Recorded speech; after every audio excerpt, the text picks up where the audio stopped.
Phillies on top. But this club just does not die. He's under it. He's got it. And the game is over.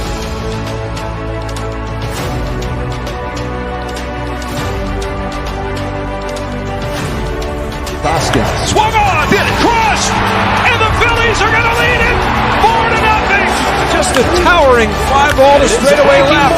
Schwarber was ready. Bryce Harper has put the Phillies on top.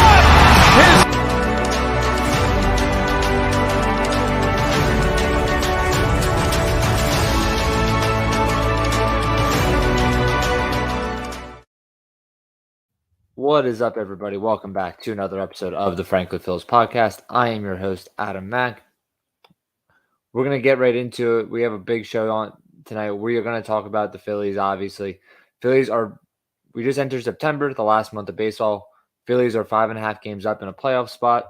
So we are going to talk about the 4 things I feel the Phillies need to do in order to make a run to the Fall Classic and avenge last season's defeat. So we're going to get right into it and get going. So first move for me, Nick Nelson in, Dylan Covey out.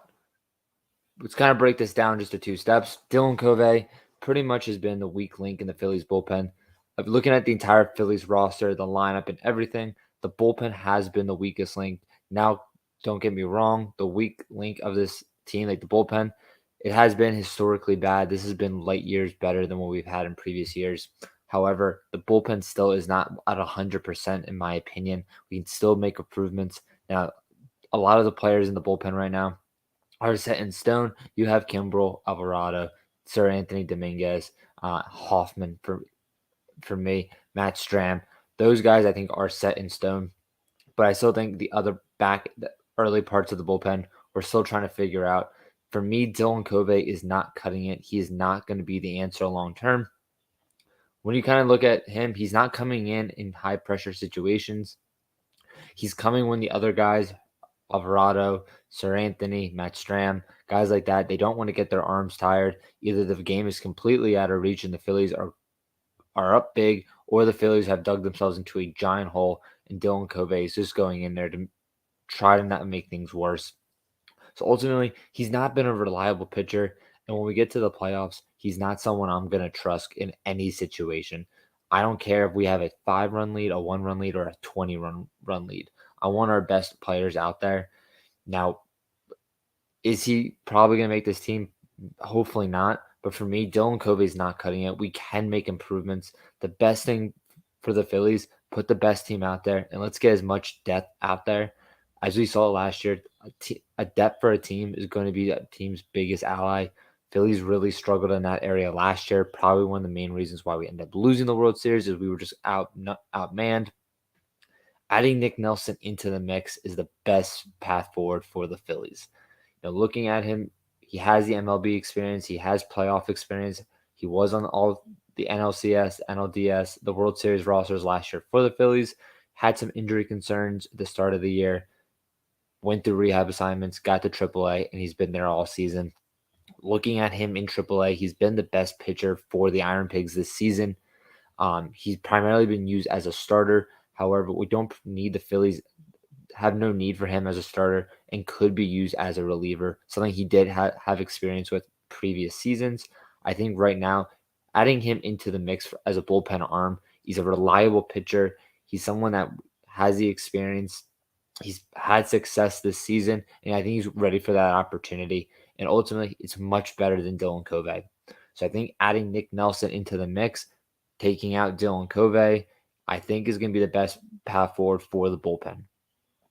Ultimately, when we look at the Phillies bullpen, Kimbrel, Sir Anthony, Alvarado, Matt Strahm, Jeffrey Hoffman, kind of guys like that. We're getting a lot of solid arms out of that. Andrew Bellatti's been, a lot better since being recalled from Lehigh Valley. I think by adding Nick Nelson into it, you're getting a very familiar face. It's not some new guy that's walking into a brand new bullpen.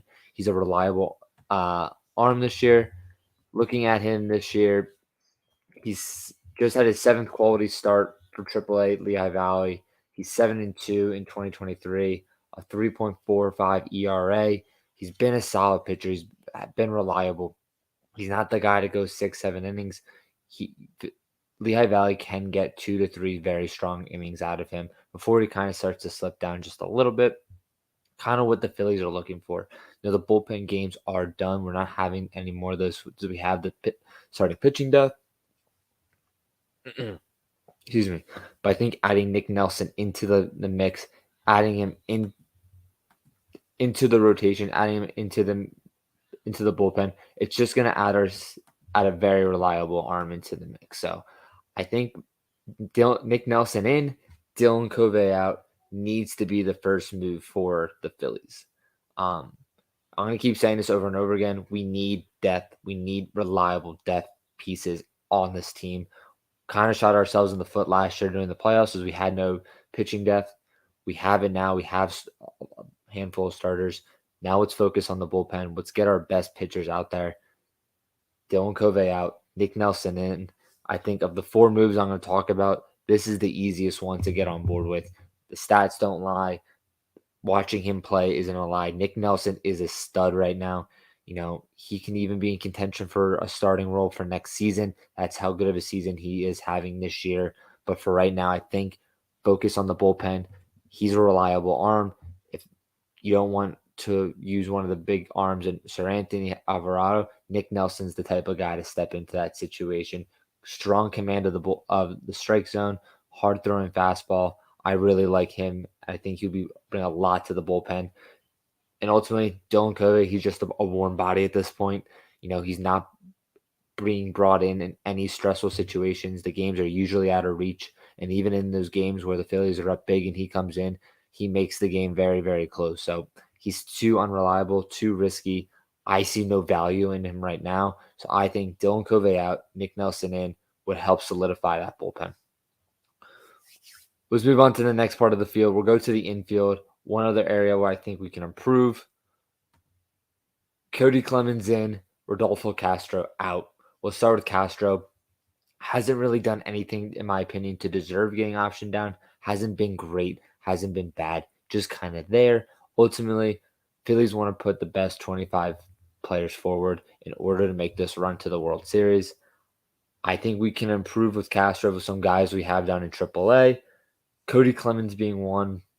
Weston Wilson being an option, Drew Ellis being an option, Scott Kingery being an option. I know Weston Wilson was just recalled today in place of Trey Turner on the paternity leave. We'll get to that at the end of the show to talk about Mr. Turner. But big thing about Castro, we can improve. He's obviously here as a defensive specialist. He's not the world's greatest defender. It's nothing to be, jaw-dropping. Offensively, pretty mediocre, if not below mediocre. Is not someone I'm super thrilled about coming to bat. When it comes to Clemens, he was starting to come around very much as a fielder and a defender when he was time of his option. Offensively, down in AAA, I believe he's 5th in home runs. On a team that he's only played in 40 games with. So offensively, he's really coming together a lot in AAA. The developmental and the fundamentals are getting much there. I think that would be a big improvement. Obviously, he could become the backup to Bryce Harper. But the one thing about him in AAA is he actually has been getting a lot of experience in other positions, played a lot of second base, played a little bit of shortstop, played a bunch of other positions in the outfield, obviously some DH. So the versatility for Clemens is there. There's options to move him around the diamond. We're not bringing in just a backup first baseman. I think by also bringing in a backup first baseman, we can make sure if for some reason Harper needs to exit a game, we're not moving Bohm away from third. We're not bringing Sosa in. We're not bringing Castro in, wherever it may be. We're keeping Clemens at first. It solidifies the first base position, provides us another utility player, provides us a pretty decent bat into our lineup. I think Cody Clemens is going to be the move. Obviously, with the move of Weston Wilson being recalled, maybe he's first man up. I'm not a huge fan of him in the major leagues yet. He's more of a power hitter rather than a guy who's going to hit for contact.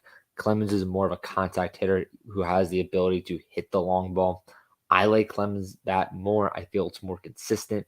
defensively, Weston Wilson, he's a good defender, not a bad one. Clemens, defensively, has really come together a lot more. Really was starting to love him as a first baseman. Watching him in AAA as a second baseman, he was making very good plays, good throws, good decision making. I think Clemens could step up and be a valuable defender for the Phillies. So good, could be a possible option. So we'll kind of another thing to monitor. I think we can get better with Castro. Castro did his job. He got Bailey Falter out of Philadelphia. Bravo to him. I think we can improve with our utility guys. Clemens has the ability to play all over the infield, play all over the outfield. Pretty reliable bat, a reliable defender. No disrespect to Rodolfo Castro. Again, I feel like we can just progress and we can improve a little bit more with him. So Clemens in, Castro out. And I think that's one way to really solidify our infield. Moving on, we hit the bullpen, we hit the infield. Let's head out to the outfield. Ultimately, we have a handful of outfielders. Nick Castellanos is going to be in right field. Left field has been a mix of Schwarber. Here's my pitch. Johan Rojas, Christian Pache, duel out, split reps out in center field, and you move Brandon Marsh out to left field. Ultimately, I'll start with Schwarber. Schwarber shouldn't be in left field. He's a defensive liability. He needs to stay as far away from the outfield as possibly can. Making him the DH position, only DH, is only going to help not only the defense, but also the offense. So the obvious one, get Schwarber out of the outfield. Obvious choice. Moving Marsh over to left field, not moving Marsh. No disrespect to Marsh. He's been a great bat, great defender. Not as great. He's been kind of taking a step back defensively, but still a solid defender. Now we get to Johan Rojas, Christian Pache, two phenomenal defenders. I'll start with Rojas. I think he's a future star in this league.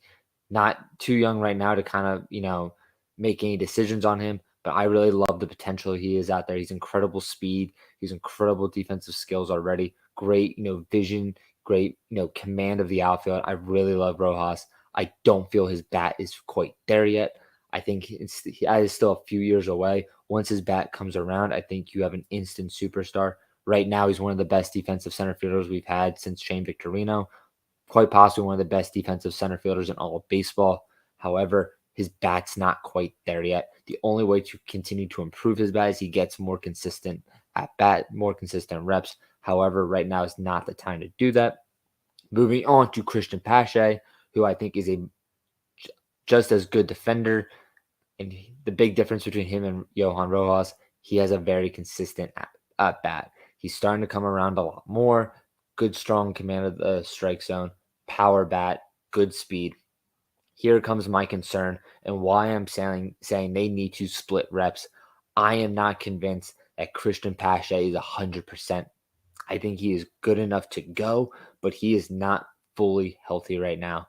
Watching him play in AAA at his last rehab assignment, you can tell his hip is still bothering him. Anytime he had a chance, he was down on one knee stretching. The way he wasn't moving as fluid as he's used to. A lot of breaks. You can tell the hip is bothering him.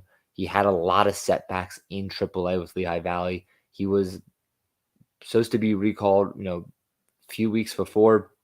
Obviously, had setback after setback after setback. I don't fully convinced that he's fully healthy. And if we want him to be 100%, he can't be an everyday guy. He needs to get a lot of more days off. Not enough days off to, lose his mojo. But if we play him every day, Christian Pache is not going to be playing game one of the World Series because he's not going to be healthy enough.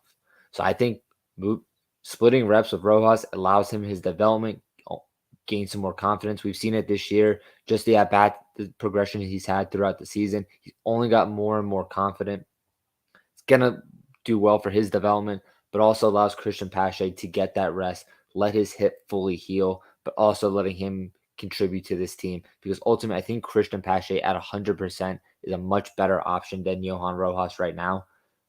Ultimately though, right, Pache is not 100%, so I think splitting reps between the two of them right now until we can get to the playoffs is going to be the best move forward for the Phillies. maybe even lean a little bit closer to Rojas getting a couple more games than Pache, just because I want Pache to be at 100% come, October baseball. So I think that's the best way to solidify that center field position and solidify the outfield. You have an outfield of Marsh, Rojas, and Pache in center field, Castellanos in center field. Obviously, I have a very good defensive backup in either Rojas or Pache, whichever one is not starting that game. Have some other options throughout the team that could step up into outfield positions.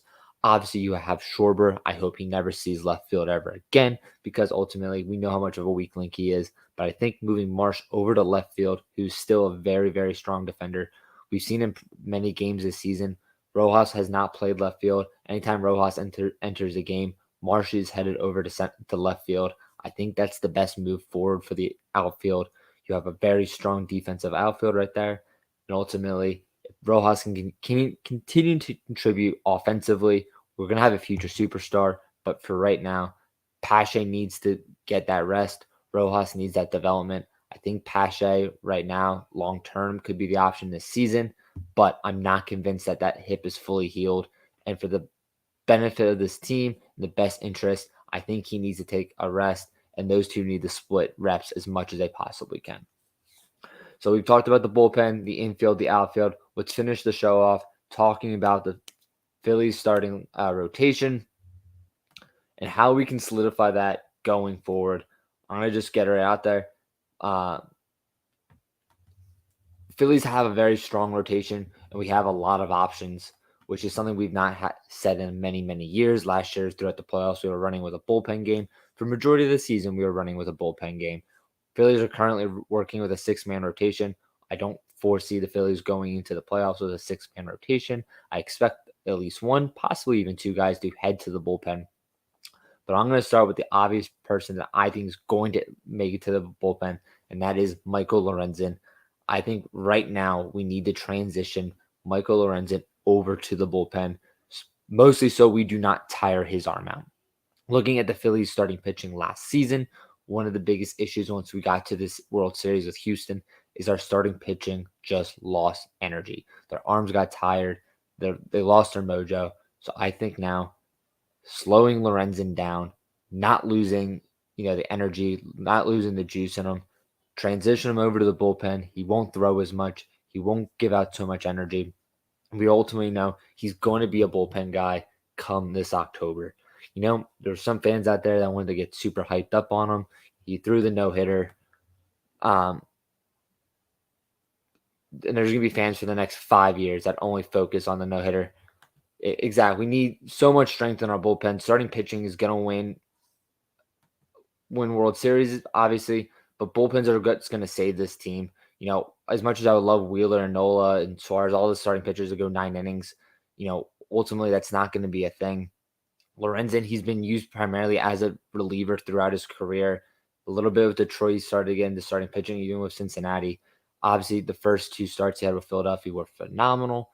I think they are a giant fluke. He's a bullpen arm, nothing more, nothing less. Get him into the bullpen now. Get him familiar. Let him learn his role within that bullpen where he's going to set up shop. I think he's the best suit forward for him and for this club. Ultimately, I think the starting rotation we're going to go with down the road, Wheeler number 1, Nola number 2. Topper's already kind of announced that that's what it's going to be. 3 and 4 is a toss-up between Taijuan Walker, Ranger Suarez. And then number 5, more than likely, is going to be Christopher Sanchez, who for me has been a very, very reliable pitcher. In my opinion, Wheeler's going to be number 1. Sanchez has been number 2 right behind him as quality starts for me. Walker's, in my opinion, has gotten bailed out by a lot of, high offensive games from the Phillies, from his offense. Those games. Again, very strong pitcher. I really love what Christopher Sanchez has done this season. Maybe I think the Phillies will go with a 4-man rotation once we get into October baseball. However, Sanchez, I think, has the opportunity to start some games this season. Should be thrown into the mix. Has been pretty consistent to get to the 6th, 7th inning. Lorenzen's not been able to get past the 5th inning since that no-hitter. I think start decreasing his pitches, get him into the bullpen, stop having him throw as much is going to be much better for him, much better for this team. It goes back to what I said earlier in the show. We need as much depth on this team as possible if we want to contend for a World Series. Looking at the team, looking at the roster, team is built for the postseason. You have the sluggers, you have the top end starting pitching, you have the ability to hit the ball out. You have all these great things. The big thing that Phillies were missing last season was the depth. We have the stars, we have the big name guys, but we had no depth behind them. Right now with the Phillies, we have the good utility guys behind them now. You have Clemens, you can add Weston Wilson, Scott Kingery, Drew Ellis, guys like that. We have depth out in the outfield with Rojas and Pache both being valuable options. When it comes to pitching, though, pitching is going to make or break this team. I think by adding Nick Nelson and Michael Lorenzen into the bullpen, taking Dylan Covey out, running with this 5-man rotation, we're setting ourselves up for the most success come this October. Best thing is, once we get to October baseball, anything can happen, but we need to put our best foot forward in order to make this season worth it. We have the team, the options, we have the players. Nick Nelson for me is an easy call. I'm still surprised he hasn't been optioned back up. He should be next man up on the totem pole. He's earned it in AAA. He's been one of, if not the best players, pitcher or hitter in the second half of the Iron Pigs this season. 7-2 with a less than 4 ERA. He's been one of the most consistent players. And again, Dylan Covey for me, he's just a warm body who is just there so other guys don't get tired. Michael Lorenzen, great. He had a no-hitter. Fans are going to hype on this for the next 20 years. Ultimately, he's a bullpen guy turned starter. He needs to go back to being a bullpen guy if he wants to have any success this postseason and if the Phillies want to get the most out of him come this October. So for me, those are the 4 things that need to happen if the Phillies want to return to the World Series. The pieces are there. We just need to put the pieces in the right spots. I think if Rob Thompson and Dave Dombrowski do these 4 things, we have a winning formula and we're avenging last year's World Series loss. It's much different than, last year we had the experience, we have the players. Now they just got to go out and execute. But we're just going to end the show. Just one, got to talk about it, obviously, the Trey Turner news. NL Player of the Week. Obviously, now he's going on the paternity leave, 9-month anniversary of when he signed his 11-year contract with the Phillies. I mean, he didn't slow down. He went right for it. Hats off to him. Congratulations to the Turner family. But obviously, wish for him to come back as soon as possible. Again, I hate the West Coast games because they're on too late, and I got to work tomorrow, and I don't really want to stay up. But never forget that great San Diego Padres video that was going to live in with us for the rest of our lives. Thank you to those 6 amazing fans for giving us that video. But that's another great episode of the Phrankly Phils podcast here on the AAT Sports Network. Make sure you like, share, and subscribe. We'll be back this Sunday for the Max Miners Report, checking in on the Phillies farm system. And then obviously next Tuesday, we'll be back for another episode of Phrankly Phils. Hopefully another week closer to securing a playoff spot. As always, I'm your host, Adam Mack, and we will see you all this Sunday.